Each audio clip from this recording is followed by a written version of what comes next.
नमस्कार, मी डॉक्टर मच्छिंद्र बांगर महाराष्ट्रातील आणि देशातील हवामान परिस्थिती संदर्भात ताजा अंदाज देणार आहे. आपण बघतो की आज कोकण किनारपट्टीला म्हणजेच मान्सूनच्या पश्चिम शाखेला बऱ्यापैकी विकनेस आहे, कमजोर झालेली आहे आणि आपण सांगितलेलं आहे की 2 दिवस मान्सून कमजोर राहील. थोडक्यात हा एक प्रकारचा ब्रेक काही भागात मिळालेला आहे. मात्र या काळामध्ये अकोला, अमरावती, बुलढाणा, जळगाव या काही जिल्ह्याच्या उत्तरेला थोडा पाऊस बघायला मिळाला. त्याचबरोबर थोडं खाली जालना, बीडच्या काही तुरळक भागामध्ये आणि सोलापूरच्या बार्शी वगैरे भागामध्ये, अहिल्यानगरच्या दक्षिण भागामध्ये आपल्याला थोडाफार पाऊस बघायला मिळालेला आहे. म्हणजे स्थानिक वातावरणात झालं, परंतु फार प्रभावी नव्हतं. मात्र या उपग्रही छायाचित्राचं निरीक्षण करताना मी समाधानी यासाठी आहे की पूर्वी अशी परिस्थिती होती की अरबी समुद्राच्या दिशेने कुठल्याही प्रकारचं बाष्प तयार होत नव्हतं. आता या ठिकाणी मोठ्या प्रमाणात बाष्प आहे आणि हे बाष्प मान्सूनला मदत करू शकतं. त्याचबरोबर याही ठिकाणी बंगालच्या उपसागरात मोठ्या प्रमाणात बाष्प आहे. यांचा भारतीय मान्सूनला किती उपयोग होतो यावर सर्व पुढच्या ॲक्टिव्हिटीज अवलंबून आहे. आपण जर या ठिकाणी या मॉडेलचं निरीक्षण केलं तर मध्य भारतावर आज पावसाची परिस्थिती होती. त्यामध्ये जळगाव, थोड्याफार प्रमाणात अमरावती, अकोला, बुलढाणा, छत्रपती संभाजीनगरचा उत्तरेकडील भाग, त्यामुळे थोडं अहिल्यानगरच्या काही भागामध्ये, बीडच्या काही भागामध्ये, वाशिम, हिंगोलीच्या काही भागामध्ये, सोलापूरच्या थोडं उत्तरेला पावसाळी वातावरण तयार झालं. पुणे पूर्व भागामध्ये थोडं वातावरण आहे, परंतु विशेष प्रभाव नव्हता. महत्त्वाची बाब म्हणजे जोपर्यंत पश्चिमी शाखा वीक राहील तोपर्यंत मान्सूनच्या पुढच्या प्रगतीला अडथळे निर्माण होणार आहेत. परंतु 24 तासामध्ये पश्चिमी शाखा पुन्हा सक्रिय होण्याची शक्यता आहे. सकाळी सांगितल्याप्रमाणे मान्सूनचा ब्रेक हा 2 दिवसाचा असण्याची शक्यता आहे. जरी थोडीफार प्रगती मध्य प्रदेशमध्ये पावसात जरी असली तरी पश्चिमी शाखेत बळ नसल्यामुळे मान्सून पुढे सरकू शकत नाही. 48 तासामध्ये जो पाऊस झालेला आहे त्या पावसाची नोंद बघतो. हा 24 आणि 25 तारखेचा पाऊस आहे. यामध्ये आपण बघतो उत्तर महाराष्ट्र असेल, विदर्भ असेल, मराठवाडा आणि कोकण असं पावसाळी वातावरण आहे. या मधल्या झोनमध्ये मात्र पाऊस दाखवलेला नाही आहे आणि हा भाग पर्जन्य छायेचा प्रदेश आहे. पूर्व विदर्भामध्ये देखील म्हणजे याच्यात खास करून गडचिरोली आणि गोंदिया या जिल्ह्यात देखील पावसाचं प्रमाण अधिक कमी आहे. उद्या देखील GFS मॉडेलने मराठवाडा आणि पश्चिम महाराष्ट्र, मध्य महाराष्ट्रात पावसाची शक्यता वर्तवलेली आहे. पश्चिम विदर्भामध्ये वगैरे तर स्थानिक वातावरणाची शक्यता आहे. त्याचबरोबर आपण 27 तारखेला कोकणासहित मध्य महाराष्ट्र, पश्चिम महाराष्ट्र, दक्षिण मराठवाडा या ठिकाणी पावसाचं प्रमाण वाढू शकतं असा अंदाज आहे. एक दिवस आपण पुढे गेलो तर या प्रमाणात 28 तारखेला अधिक वाढ होण्याची शक्यता आहे. त्यामुळे पुन्हा एकदा दक्षिण भारत आणि महाराष्ट्राच्या दक्षिणेकडून पावसाचा जोर वाढू शकतो. आपण जसा GFS मॉडेलचा अंदाज बघतो तसाच आपण ECMW मॉडेलचा अंदाज देखील बघत असतो.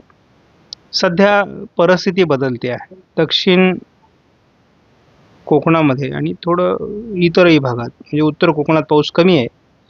हलका ते मध्यम पाऊस होण्याची शक्यता आहे. मात्र या ठिकाणी आपण बघतो विदर्भामध्ये पावसाचं प्रमाण वाढण्याची शक्यता आहे. या भागामध्ये पावसाचं प्रमाण पूर्णतः स्थानिक स्वरूपाचं असणार आहे. काही ठिकाणी पाऊस होईल. 27 तारखेला मात्र वातावरणात सुधारणा होते आहे. म्हणजे पावसाचं प्रमाण कोकणामध्ये देखील वाढणार आहे. शिवाय घाट माथ्यावर देखील वाढण्याची शक्यता आहे आणि मराठवाड्यामध्ये पावसाचं प्रमाण वाढणार आहे. म्हणजे या भागात स्थानिक वातावरण, तर या भागामध्ये विदर्भाच्या पावसाचं प्रमाण थोडं मराठवाड्याकडे सरकतं आहे आणि हा जो गॅप आहे हा कमी होण्याची शक्यता आहे. 28 तारखेला आपण बघतो त्यामध्ये आणखी सुधारणा होते. कोकणामध्ये पावसाचं प्रमाण सर्वदूर वाढतंय. थोडं उत्तर महाराष्ट्राच्या दिशेने आणि मध्य महाराष्ट्रात देखील पावसाचं प्रमाण वाढून विदर्भामध्ये देखील पावसाचं प्रमाण वाढण्याची शक्यता आहे. त्यामुळे आता आणखी थोडा हा भाग कमी राहतोय. परंतु ज्या भागात आपण हा भाग दाखवतो या ठिकाणी स्थानिक वातावरण असणार आहे. स्थानिक वातावरणाचा पाऊस या ठिकाणी होऊ शकतो. मॉडेलने एकत्रित स्वरूपात अंदाज जर बघितला तर हा थोडा भाग जर सोडला तर बाकी म्हणजे बाकी महाराष्ट्रामध्ये पावसाळी वातावरण दाखवलं आहे. त्यामध्ये थोडं विदर्भ मराठवाड्याच्या काही भागामध्ये आणि कोकणामध्ये पावसाचं प्रमाण बऱ्यापैकी असण्याची शक्यता आहे. आपण सकाळी सांगितल्याप्रमाणे उत्तर महाराष्ट्र, उत्तर कोकण, मध्य महाराष्ट्र, पश्चिम महाराष्ट्र, अगदी मराठवाड्याचा उत्तरेकडील भाग देखील पावसाचं प्रमाण कमी झालं आहे. आणि आपण सांगितलेलं होतं की 1-2 दिवसाचा खंड आहे किंवा आपण छोटा मान्सून थोडा कमजोर होतोय असं सांगितलं आहे. तरी देखील आज स्थानिक वातावरण महाराष्ट्रामध्ये बऱ्याच ठिकाणी पाऊस पडल्याची माहिती उपलब्ध होते. थोडं 26 तारखेला म्हणजे उद्या देखील पावसाचं प्रमाण थोडं कमी राहील. परंतु या ठिकाणी असं दिसतंय की अकोला, अमरावती, नागपूर, भंडारा, गोंदिया, चंद्रपूर, गडचिरोली, वाशिम, हिंगोली, वर्धा, यवतमाळ आणि नांदेड, थोडंफार परभणीच्या पूर्व भागामध्ये पावसाची शक्यता आहे.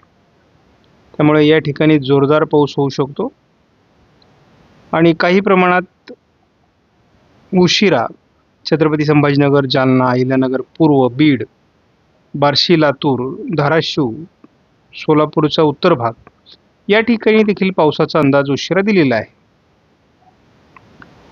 मात्र आपण जसं 27 तारखेकडे पुढे सरकतो तसं कोकणातील बाष्प वाढते, पावसाचं प्रमाण वाढण्यास मदत होईल. आणि त्याच वेळेस आपण हेही बघतो की थोडंफार विदर्भामध्ये सुद्धा पावसाळी वातावरण आहे. आणि 27 तारखेला थोडं उत्तर महाराष्ट्राच्या काही जिल्ह्यामध्ये, पश्चिम विदर्भाच्या काही जिल्ह्यांमध्ये, दक्षिण कोकणाच्या काही जिल्ह्यांमध्ये वातावरण बदलेल. म्हणजे फार चांगला पाऊस पडेल असं नाही, परंतु सकारात्मक वातावरण होईल. नाशिक जिल्ह्यात पावसाची शक्यता आहे, अहिल्यानगरमध्ये पावसाची शक्यता आहे, सोलापूरमध्ये पावसाची शक्यता आहे, पुणे, सातारा, सांगली, कोल्हापूरमध्ये वातावरण बदलू शकतं. फार मोठा पाऊस होईल असं नाही, परंतु स्थानिक वातावरणासाठी पोषक स्थिती निर्माण होते. आणि मग आपण जसं 28 तारखेकडे सरकतो तसं मग वातावरण आणखी पोषक बनण्याची शक्यता आहे. आपण बघतो उत्तर महाराष्ट्रामध्ये सर्व जिल्ह्यांमध्ये पावसास पोषक स्थिती आहे. इकडे अकोला, अमरावती, नागपूर, भंडारा, गोंदिया, वर्धा, यवतमाळ, चंद्रपूर, गडचिरोली, थोडं गडचिरोली आणि गोंदियामध्ये थोडं पाऊस प्रमाण कमी दाखवलं जात आहे. याही भागात पाऊस दाखवला जातो आहे. आणि आपण जसं उशिराकडे सरकतो तेव्हा आमच्या सोलापूरकरांची जी तळमळ आहे, धाराशिववाल्यांची तळमळ आहे, आमच्या बीडवाल्यांची आहे, लातूरवाल्यांची आहे, परभणी, नांदेड या भागात सुद्धा किंवा अहिल्यानगरची काही मंडळी आहे, दक्षिणी भागामधली बारामतीची काही आमची मंडळी आहे, या सगळ्याच भागामध्ये चांगल्या प्रकारचा पाऊस 28 नंतर सुरू होतोय. घाटमाथ्यावर जी काही पावसाची कमी आहे ती आपली भरून निघणार आहे. त्यामुळे 28 नंतर वातावरणात सकारात्मक बदल होतील आणि मग 29 पासून वातावरण पूर्ण बदलून जाणार आहे. संपूर्ण महाराष्ट्रामध्येच पावसास पोषक स्थिती निर्माण होईल. त्यामुळे सर्वदूर पावसाची शक्यता आहे. तासामध्ये केवळ आपल्याला या भागामध्ये थोडं पावसाचं वातावरण दिसणार आहे. त्याचबरोबर या भागामध्ये 48 तासात पावसाचं वातावरण दिसेल. बाकी भागात मात्र पावसाची कमजोर अवस्था बघायला मिळेल. मान्सून कमजोर अवस्थेत असेल. मात्र 28 तारखेपासून पुन्हा पावसाचं प्रमाण वाढेल. हळूहळू हे पावसाचं प्रमाण कोकणामध्ये जोर पकडेल आणि संपूर्ण कोकणामध्ये जोरदार पाऊस आपल्याला 28 पासून पुढे सातत्याने बघायला मिळेल.